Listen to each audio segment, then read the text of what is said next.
Many thanks to Mike and Amanda, our most recent donors, and the fish whose fish were rescued. They also gave us a bunch of food and other stuff they were getting rid of, and one of the things they gave us is this all natural dried black soldier fly larvae, 100% premium quality. So this is says it's a great source of calcium, protein, fat, and other essentials for I guess chickens and turkeys, whatever. Healthy feathers, strong eggshells, happy chickens. So this is a 5-pound bag, 2.27 kilogram. Picky Neb is the brand. I never knew of this, and I've never known this even existed. Mike says that he gave it to his fish routinely and they loved it. 100% non-GMO, whatever, no preservatives, no additive free. High protein, high calcium, high fat. Okay, so that's it's made from post-consumer waste, food waste for chicks, for chickens, ducks, turkeys, other birds. Okay, calcium 2 to 5%, fiber 3 to 5, moisture 3, fat 32, lysine 2, phosphorus 0.9, arginine 223. Ingredients: dried soldier fly larvae. So I started feeding these to our fish and they seem to love it. I just wanted to show this to you guys and see what you think. Maybe you already feed something like that. I don't know how much it costs either. This doesn't look like it should cost a fortune. It's pretty light, so you see how much volume it is for 2.3 kilograms or 5 pounds.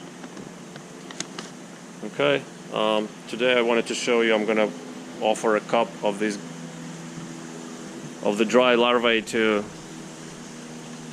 our 25,000 gallon.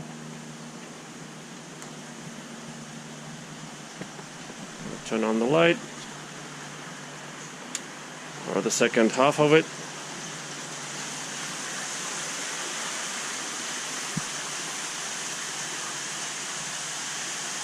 This crowd usually receives anything I throw in there with great enthusiasm. So we're gonna give him that cup of yeah, unfortunately not for you, Mr. Wells, for everybody else.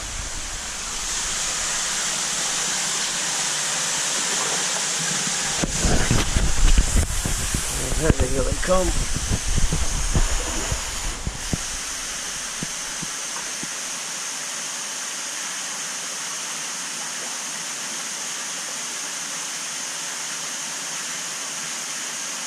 I fed this tank yesterday. Right now I'm feeding them once in 4 days, heavy. The rest are just snacks in between. So they're not all that hungry. They ate their fill yesterday.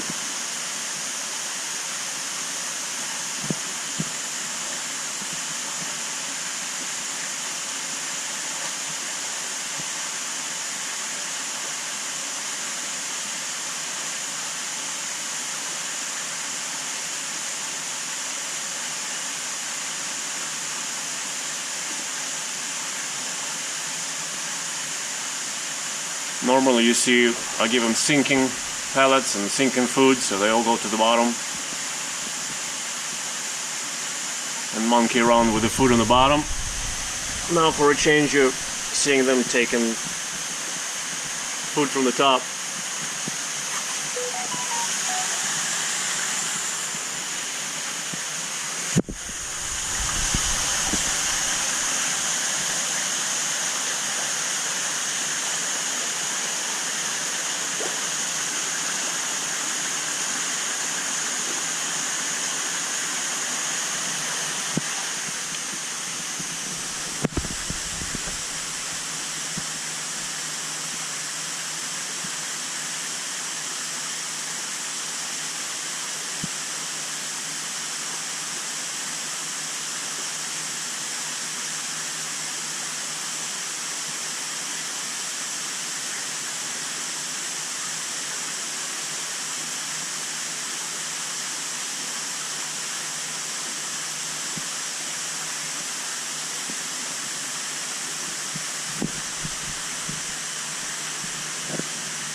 kind of still looks little dim to me. I don't know how well this video will turn out.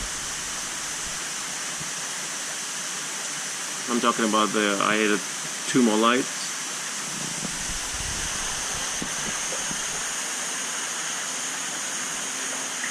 To this end, to the left hand side of the pond, of the exhibit, I should say.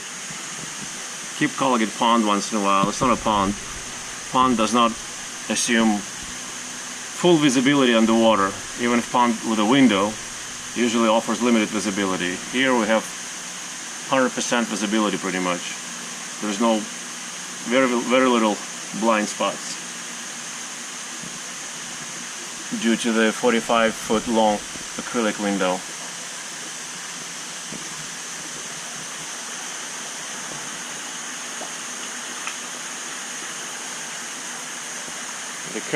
The current is taking the food all over the surface. So now they're working everywhere, picking off what they see or smell.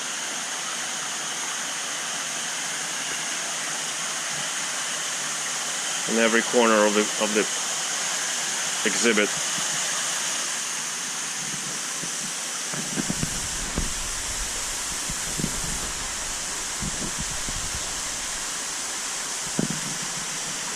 Blue Masio from Mark Lumbricopoulos.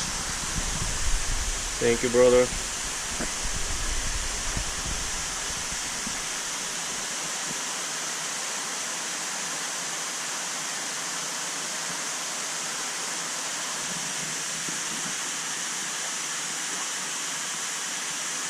I'm gonna leave all the smaller fish in here for now, even the smaller koi and the smaller 7-stripe carp or Aesop.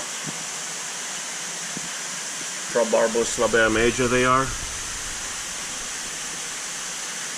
But they're so slow growing, I'm pretty sure I will have to take them all out as Arapaima put on another couple of feet. I'll have to take them out.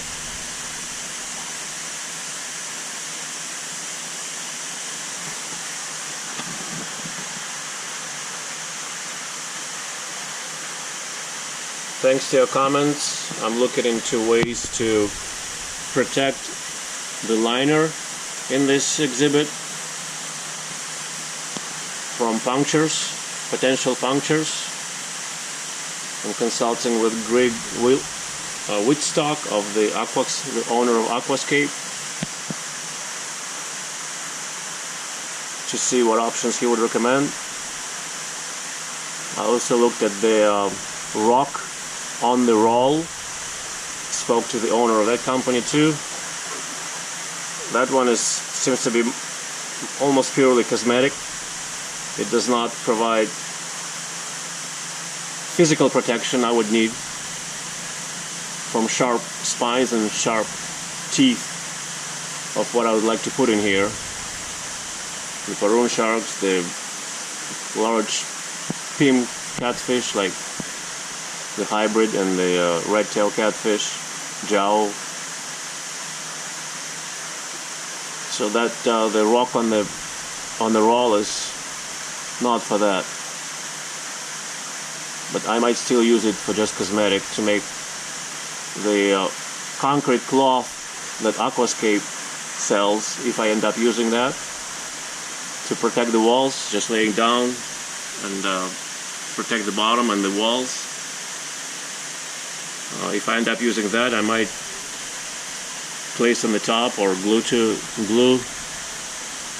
the concrete cloth that rock on the roll product that looks like rock, but it's actually just a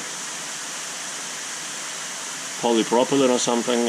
It's a polymeric blend film that's manufactured to look very closely mimicking rocks.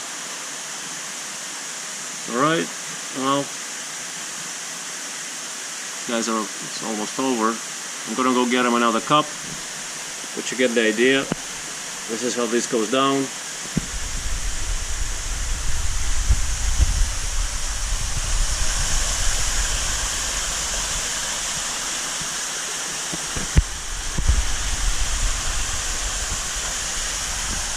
25,000 is getting more and more sparsely populated.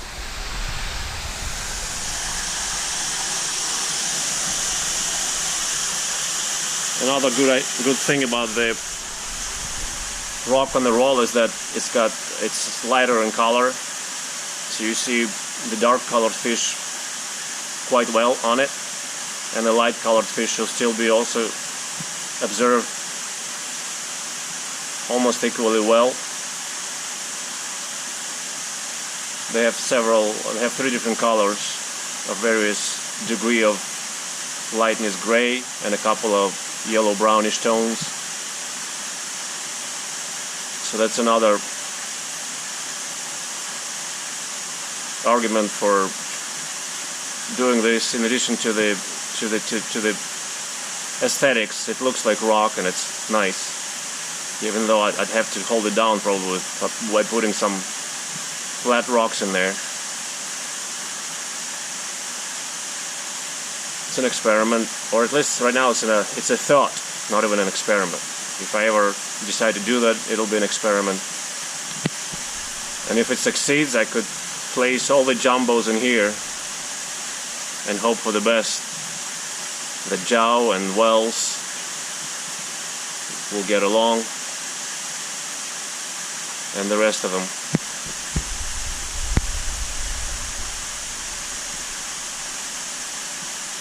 And they don't bother the beluga sturgeon, of course. Nobody bothers the beluga sturgeon, because if anybody does, they're out. Beluga sturgeons are the most valuable fish that we have, and then the whales.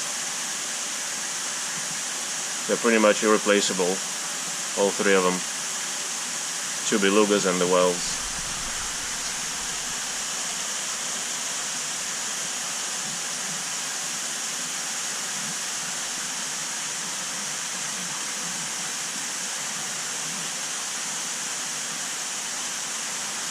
Mr. Whale didn't like something.